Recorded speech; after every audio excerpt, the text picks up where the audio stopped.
पिछले एपिसोड्स में हमने पूरा के पूरा उम्रा का तरीका देख लिया है। अल्हम्दुलिल्लाह उम्रा हमारा पूरी तरह से मुकम्मल हो चुका था, हम एहराम से बाहर निकल चुके थे अल्हम्दुलिल्लाह। आम तौर पर जो हुज्जाज इकराम जो दूसरी एरियाज से आते हैं, जो सऊदी से बाहर से आते हैं, उनके लिए यही बेहतर है कि वो हज तमत्तु करें। हज तमत्तु करना बेहतर कई एंगल से है और 3 अलग अलग टाइप के हज है। जैसा कि मैंने कहा कि मैं लास्ट में सिर्फ थोड़ा सा बताऊंगा क्योंकि आसान सा डिफरेंस है, कोई बहुत ज्यादा फर्क नहीं है, लेकिन क्या डिफरेंस है वो हम लास्ट में देखेंगे। हज तमत्तु में एक शख्स एहराम की हालत से बाहर निकल आता है और हज के दिनों में फिर से एहराम पहनते हैं। तो अल्हम्दुलिल्लाह अब हम एहराम की हालत में नहीं है और एहराम फिर से पहनना है, तो कब पहनना है वो अब हम देखने वाले हैं। लेकिन इससे पहले कि हज के दिन आए, हम उससे पहले क्या करेंगे मक्का में। तो मक्का में अल्हम्दुलिल्लाह सबसे पहली चीज ज्यादा से ज्यादा तवाफ करें। तवाफ करने में अजर क्या है, हर कदम जो हम उठाते हैं या रखते हैं तो इससे हमें एक नेकी मिलती है, एक गुनाह माफ होता है और एक दर्जा बुलंद होता है। और जब हम मन अहसाहा उस्बुअन, जब तवाफ के 7 राउंड मुकम्मल करते हैं तो हम देखते हैं कि काना का इतकी रकबा, ऐसा है जैसे कि गर्दन आजाद की।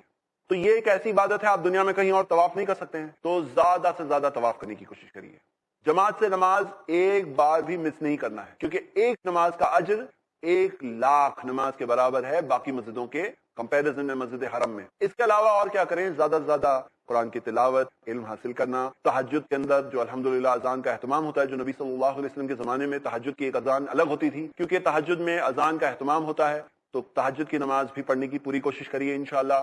और इसके अलावा ज्यादा से ज्यादा नेकी के काम में आगे बढ़ना। बहुत सारे लोग ये चाहते हैं कि बहुत सारे उम्रा कर ले इन दिनों में, और कई बार लोग कहते हैं कि हमने तो 5 उम्रा कर लिए, हमने तो 10 उम्रा कर लिए, और करने के लिए जो मस्जिद तनीम जाते हैं, जिसे मस्जिद आयशा भी कहते हैं, और वहां से जाकर बार बार एहराम बांध कर वापस आना, फिर से उम्रा करना, फिर से वापस जाना, फिर से वापस आना। लेकिन इसमें एक मिस्टेक है। मिस्टेक ये है कि हम देखते हैं कि सबसे ज्यादा नेकियों में आगे बढ़ने वाले कौन थे, सहाबा इकराम थे, ताबईन थे।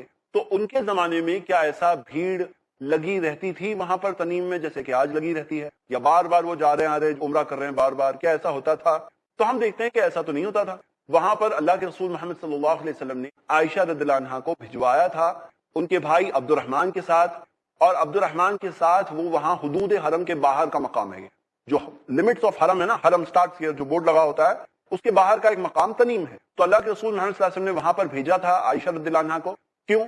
क्योंकि हज के ही दिनों में आयशा रदियल्लाहु अन्हा को हैज आ गया था, और क्योंकि हैज आया था तो बाकी लोगों ने जो उम्रा शुरू में किया वो उन्हें करने का मौका नहीं मिला। तो उनके दिल में चाहत थी कि वो उम्रा करें, एक चीज छूट चुकी थी उनकी। तो क्या तरीका था? अब एहराम की हालत में तो नहीं है, क्योंकि हज के दिनों के बाद एहराम उतर जाता है, तो एहराम फिर से कैसे पहनेंगे? तो हुदूद हरम के बाहर जाकर उन्होंने एहराम पहना और फिर वापस आए। अब हम ये देखते हैं कि वहां पर बाकी सब सहाबा इकराम की भीड़ तो नहीं थी। खुद अब्दुर्रहमान जो आयशा रदियल्लाहु अन्हा को लेकर गए थे, वो खुद भी वहां से एहराम पहन कर गए, तो ये नहीं कहा कि मैं भी एक उम्रा कर लेता हूं। तो इस वजह से हम ये देखते हैं कि ये चीज बहुत जो आम हो जाती है, ये बात सहाबा इकराम के तर्ज के मुताबिक नहीं दिखती। हालांकि सऊदी के जो उलमा इकराम है उन्होंने इस बात की इजाजत दी है। वो कहते हैं कि जो लोग बहुत दूर से आते हैं और उन्हें ऐसा लगता है कि हमें फिर से मौका जिंदगी में नहीं मिलेगा, कब आएंगे, कैसे आएंगे, और वो अगर चाहते हैं कि एक और उम्रा कर लें, तो अगर कोई चाहता है, जैसे आयशा रदियल्लाहु अन्हा चाहती थी कि वो एक उम्रा करें, तो उनके लिए क्या तरीका और रास्ता हो सकता है? तो उनके लिए तरीका और रास्ता यही है कि वो बाहर जाकर आए। लेकिन हम ये देखते हैं कि बहुत ज्यादा ये चीज नहीं होनी चाहिए। कुछ उलमा तो ये भी कहते हैं कि ये गलत है, ये सिर्फ इस तरह के हाइजा औरतों के लिए है जिनका उम्रा छूट जाए। लेकिन कुछ उलमा जो इजाजत देते भी हैं वो ये कहते हैं कि बहुत ज्यादा नहीं होना चाहिए, क्योंकि अल्लाह के रसूल सल्लल्लाहु अलैहि वसल्लम ने ये नहीं कहा कि आयशा ये सिर्फ तुम्हारे लिए इजाजत है या सिर्फ हाइजा औरतों के लिए है। ये तरीका उन लोगों के लिए है जो हुदूद हरम के अंदर है और उम्रा करना चाहते हैं, तो वो हुदूद हरम के बाहर जाएंगे। लेकिन कई बार हम ये देखते हैं कि जो लोग बार बार अप डाउन इस तरह से करते हैं, उनकी नमाजें यहाँ हरम में छूटने लगती है। अब जो नमाजें छूट रही है वो एक एक नमाज का 1,00,000 नमाज का सवाब है, और हम ये देखते हैं कि उनके लिए बहुत सारी मुश्किलें भी होती है, थकान हो जाती है और बहुत सारे प्रॉब्लम्स भी होते हैं। तो बेहतर तो ये समझते हैं हम कि अगर मान लीजिए आप मदीना गए और मदीना जाकर वापस आ रहे हैं, फिर एक एहराम बांधकर, जो जुल हुलैफा से एहराम बांधकर आप कर लेते हैं, तो कोई हर्ज नहीं है। लेकिन खास तौर से अप डाउन बाहर जाके करना, बहुत ज्यादा करने की इसकी दलील नहीं मिल रही। यही बात आपके सामने एक वाज़ेह की जा रही है, बाकी आप खुद तहकीक करें। आगे हम ये देखते हैं कि उन दिनों में और क्या इबादत है। एक बात का ख्याल रखिए हरम में, वो ये है कि किसी नमाजी के सामने से ना गुजरें। बहुत लोग ये समझते हैं कि हरम के अंदर पूरी इजाजत है, किसी भी नमाजी के सामने से गुजर सकते हैं। ये बिल्कुल सही बात नहीं है। हम ये देखते हैं कि अल्लाह के रसूल मोहम्मद सल्लल्लाहु अलैहि वसल्लम की हदीस है सही बुखारी में, अगर नमाजी के सामने से गुजरने वाले को पता होता कि उसके ऊपर कितना बड़ा गुनाह है, वो 40 तक रुकना बेहतर समझता बनिस्बत इसके कि वो किसी ऐसे शख्स के सामने से गुजरे जो नमाज पढ़ रहा है। اور 40 میں وضاحت نہیں ہے. راوی کہتے ہیں کہ مجھے یہ پتا نہیں ہے کہ 40 دن تھے, 40 مہینے تھے یا 40 سال تھے, مجھے یاد نہیں ہے. لکانا یقیف 40 خیر من ان یمر بین یدیہ. تو تھوڑی سی دقت ہوتی ہے, لیکن رک جانا بہتر ہے. اس کے اندر رک جانا, نمازی کے سامنے سے نہیں گزرنا, یہی بہتر ہے. لیکن اس کا مطلب یہ نہیں ہے کہ کوئی نماز پڑھ رہا ہے تو بہت آگے تک اس کا حق ہے, جہاں تک اس کی سجدے کی جگہ ہے وہاں تک اس کا حق بنتا ہے, اس کے سامنے سے ہم نہ گزرے. اتنا تو ہم خیال رکھ سکتے ہیں انشاءاللہ. ایک اور چیز جو مسٹیک لوگ کرتے ہیں وہ یہ کہ حرم میں آگے جگہ خالی ہوتی ہے اور پیچھے نماز پڑھتے ہیں. پیچھے پیچھے پیچھے پیچھے کرتے کرتے بہت سارے لوگ تو یہاں تک کہ حرم کے باہر کا جو کمپاؤنڈ ہے, کمپاؤنڈ کے لاسٹ اینڈ میں پڑھتے ہیں. کئی لوگ ہوٹل میں ہی پڑھنے لگتے ہیں, کئی لوگ سڑکوں میں لاسٹ میں پڑھنے لگتے ہیں, اور آگے بہت جگہ ہوتی ہے.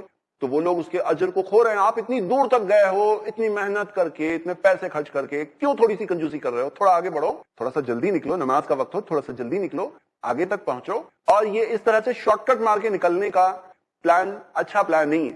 ہاں نماز تو ہو جاتی ہے, لیکن اجر کتنا کم ہو جائے یہ تو ہمیں پتا نہیں ہے, تو یہ بالکل صحیح نہیں ہے. ایک اور چیز جو خیال رکھنا چاہیے, عورتوں کو یہ خیال رکھنا چاہیے کہ عورتوں کو مردوں کے ساتھ نماز نہیں پڑھنی چاہیے. عورتیں اور مرد کندھے سے کندھا ملا کے نماز پڑھیں گے, بالکل غلط بات ہے. یہ اسلام میں ہم دیکھتے ہیں عورتوں کے لیے سیگریگیشن ہے, حجاب ہے, ان کے لیے ایک الگ جگہ رکھی گئی ہے. حرم کے اندر بھی آپ اوپر سے جب دیکھیں گے تو آپ کو کالے کالے جو حصے دکھائی دیں گے, وہ حصے دیکھ کر ہی واضح طور پر سمجھ میں آتا ہے کہ یہ عورتوں کا حصہ ہے. تو نماز کا جب وقت آ رہا ہو, آپ طواف کر رہی ہیں, تو بہنوں سے یہ گزارش ہے کہ نماز کے وقت کا خیال رکھیں اور اذان ہونے سے پہلے ہی پہلے عورتوں کے ایریا کی طرف اپنا رخ کر لیں, وہاں پر نماز پڑھیں عورتوں کے ایریا میں. نہیں تو مردوں کے درمیان میں آپ نماز پڑھیں گی, بالکل صحیح بات نہیں. اور کئی بار بہنوں کو ایسا لگتا ہے کہ نہیں حرم میں ایسا چلتا ہے, یہ بات بالکل درست نہیں ہے, اس چیز سے بچنا چاہیے. میں آپ کو ایک نشانی بتاتا ہوں, میں نے یہ بات نوٹس کی ہے, آپ بھی شاید نوٹس کر سکتے ہیں. حرم کے اندر جب نماز کا وقت آتا ہے, اذان سے قریب قریب کچھ منٹ پہلے مائک ٹیسٹنگ ہوتی ہے. کیسے ہوتا ہے؟ ایک جیسے کہ مائک ٹیسٹ کرنے کے لیے جو مائک میں پھونکتے ہیں, اس طرح سے ایک پھونکنے کی آواز ہلکی سی آپ کو سنائی دے گی جو کلیئر کٹ, اور وہ آواز مائک ٹیسٹنگ ہوتی ہے جو حرم میں اذان سے پہلے ہوتی ہے. وہ مائک ٹیسٹنگ سنائی دے مطلب کہ آپ کا ایک الارم ہو گیا, چلیے رک کر لیجئے آپ عورتوں کے ایریا کی طرف. کیونکہ ہوتا یہ ہے کہ اگر آپ طواف کر رہی ہیں اور اذان کا وقت ہو گیا, پھر پبلک پورا راستہ ٹائٹ ہو گیا, جم گیا, پھر آپ کو مردوں کے درمیان میں پڑھنا پڑے تو بالکل غلط بات ہو جائے گی. حالانکہ وہاں پر کئی سارے ایسے گائیڈز اور متوا وغیرہ کھڑے ہوتے ہیں, کہتے ہیں کہ عورتیں نساء عورتیں وہاں جائیے. مطلب وقت نماز کا آنے لگتا ہے تو وہ لوگ ڈائریکشن وغیرہ دینے لگتے ہیں. لیکن آپ بھی خیال رکھیے انشاءاللہ, اگر آپ جلدی والی ٹور میں گئے ہیں اور شروع میں رش آیا نہیں ہے, تو میں آپ کو یہ مشورہ دیتا ہوں زیادہ سے زیادہ طواف کریے.